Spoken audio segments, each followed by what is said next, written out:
બોટાદ સ્થિત ગઢડામાં સોનાના ચેનની ચેલ ઝડપપૂર્વક ચોરી થઈ છે। માહિતી બોટાદ ખાતેથી મળી છે, જ્યાં ગઢડા ખાતે સોનાની ચેન ઝડપી લૂંટારુઓ ફરાર થયા છે। ઢસા ગામે ધોળા દિવસે જ આ ચીલ ઝડપની ઘટના બની છે, જ્યાં લાઇબ્રેરી ચોક અને ઢસા જંકશનમાં આ ઘટના બની છે।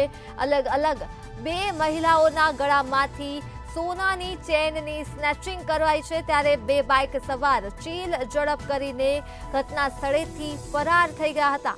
તો ચીલ ઝડપની ઘટના સીસીટીવી કેમેરામાં કેદ થઈ છે। બોટાદના ગઢડા ખાતે સોનાની ચેન આંચકી લેવામાં આવી હતી બે મહિલાઓના ગળામાંથી, જે ઘટના સામે આવી છે। ત્યારે ઢસા ગામ ખાતે ધોળા દિવસે જ ચેનની લૂંટ કરવામાં આવે છે। ચીલ ઝડપની આ ઘટના બની છે।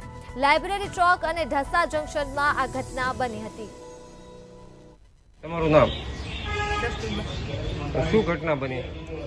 બકાલું લેવા જતી શાકભાજી અને વિવેકાનંદ બાજુથી મારું મારે એવો ગાડી લઈને બે જણા હતા। પેલા મારે પડખે ચડ્યો એટલે મેં એ કીધું મને વાગી જાય, ગળે હાથ દીધો એટલે મને ખબર પડી કે મારું ચેન જ ગયો, ચેન જ ગયો। પછી જો રાડું નાખવા મળી તો બધા ભેગા થઈ ગયા કે તને ગભરાવમાં તમને કાંઈક થઈ જાય ને, તો કે હું કોન્સ્ટેબલ આવી ગયા તો બાયું નાઈ બધા ભેગા થઈ ગયા। પછી અડધે હું ત્યાં બજારમાં ચડ્યો, પછી ત્યાંથી ગાડી પાછી વળી ભાવનગર રોડે નીકળી ગયું। કેટલા લોકો હતા?